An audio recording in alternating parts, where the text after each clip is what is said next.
All right, we're back, continuing talking about the Pirates and what happened today. For example, first inning, second and third, no outs. Marte batting, pop-up really behind second base, very short center field. And for some reason, Joey Cora, or Goey Cora, as they call him, decides to tell Frazier to go. Now, you may think, okay, they're 21 games under 500. Who cares, Paul Zeise? However, next up was Belly at a home run. It would have been a 3-run home run. Instead, it's a 2-run home run. Those are the kind of fundamental stuff. So who's at fault there? Is it Frazier? Or, from what I heard, two different stories of who sent him or who made that decision. I think who's at fault? Both of them. And to me, this is a symptom of a bigger problem. I mean, how about the disaster that happened in between Eric Gonzalez and who was it? The outfielder. The ball falls in and then all. Or how about last night, Newman throwing the ball into third? Newman throwing the ball to Moran. I mean, these things happen all the time with this organization. That is the problem, and that's a symptom. And I know there are some people that say, well, Joey Cora was just trying to be aggressive. I mean, there's a difference between being aggressive and being stupid. And the bottom line is, even though you're mired in a 900-game losing streak and everything's going wrong, playing baseball the wrong way is not going to help you get out of that. You still have to play the right way. In fairness, though, and I like Josh Bell a lot, and he had an unbelievable transcendent first half. You can't exactly assume, given the way he's been going, that he's going to knock one out of the park the next hitter up. Yeah, but it was a dumb play, though, wasn't I know, it? but let's be honest about one thing here. We should just be honest and nihilistic about the Pirates. It doesn't matter whether Goey Cora or Adam Frazier made the decision to go there. It doesn't matter, because whether they win or lose this game, they're still in an historically bad pace. I know that it gets people mad, and you say this is just another example of what's endemic with this franchise. They just can't do the little things right. But at some point, don't you throw up your hands and say, oh, he got thrown out. It was a 2-run homer instead of a 3-run homer. Well, who cares? They lost again. Yeah, I've been with you, Chris, on that for 15 years, the better part of 20 years.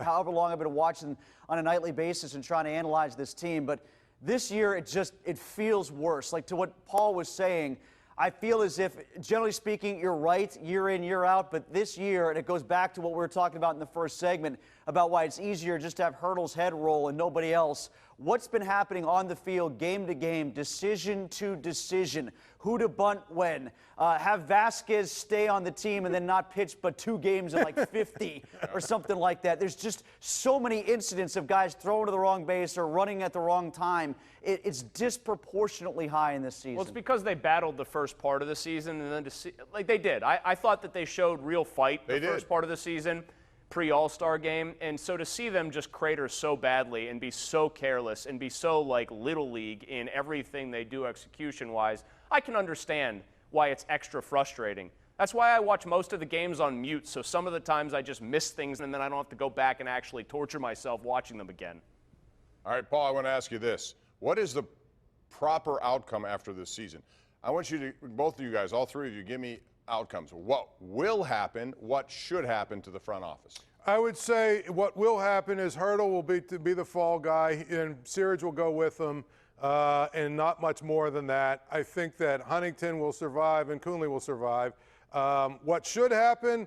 I think that, like I said before, the whole system needs to be flushed completely, starting with Huntington, just because there's so many different areas and levels at this thing that are bad. They're clearly not getting the job done on so many different ways and so many different levels.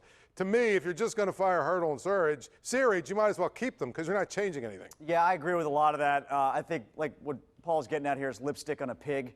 If you just get rid of Ray Searage, it probably is if you're just getting rid of Clint Hurdle too. I don't even think they'll do that because I don't think Nutting wants to divorce himself for the money, and there's no guarantee Clint Hurdle's going to get another coaching job or a managerial job, rather. I think it's entirely possible that Neil Huntington gets another GM job, but I don't think Hurdle necessarily gets another managing job at his age. And with the way this would be what now, the third, maybe fourth horrific collapse of a team that was competitive in the first half, let alone one that he had in Colorado as well. What should happen is every single person beneath Bob Nutting in that management structure should be fired. He should, the rumor was out there, the report was out there that he is willing to eat the salaries of Huntington and Hurdle. If he feels a change needs to be made, put your money where your mouth is then. Actually do it. So everyone should be fired. The farm director, scouting director, start over. What will happen is Ray Searage will lose his job, and I would bet right now Clint Hurdle, Neil Huntington, Frank Coonley, everyone's back. and Neil Huntington is trying to find a way to get next year's team just close enough to the playoffs to maybe get another contract extension. Wow. Oh, and by the way, hold on. The idea that there's one more thing I forgot. I'm getting very tired of, because Clint Hurdle makes like $3 million a year or whatever. I'm getting very tired of the idea that he's this great front-facing person for them and what they do, because he's a good, just a good guy to have out there in front of things, and you're paying him a lot of money. Clint Hurdle, when things are going bad, doesn't exactly bathe himself in glory. That's what I was saying. All right, First, he's short and he's cranky, and he's not what they think he is. We're out of time, so it's time for Smooth Moves. So let's go around the horn. This week's Smooth Moves, presented by Armina Stone, brought to you by Pittsburgh's largest supplier of the smoothest granite, marble, and quartz countertops you're going to find anywhere. Armina Stone. So make it quick if you can. Tim, smooth move. Oh, this one's easy. I can make it quick. Michael Silver from NFL Media, formerly of Sports Illustrated, for his 20-tweet screed about Antonio Brown and his helmet. That was fantastically entertaining. Opened the door for everybody else to see what people in Pittsburgh had seen for so long.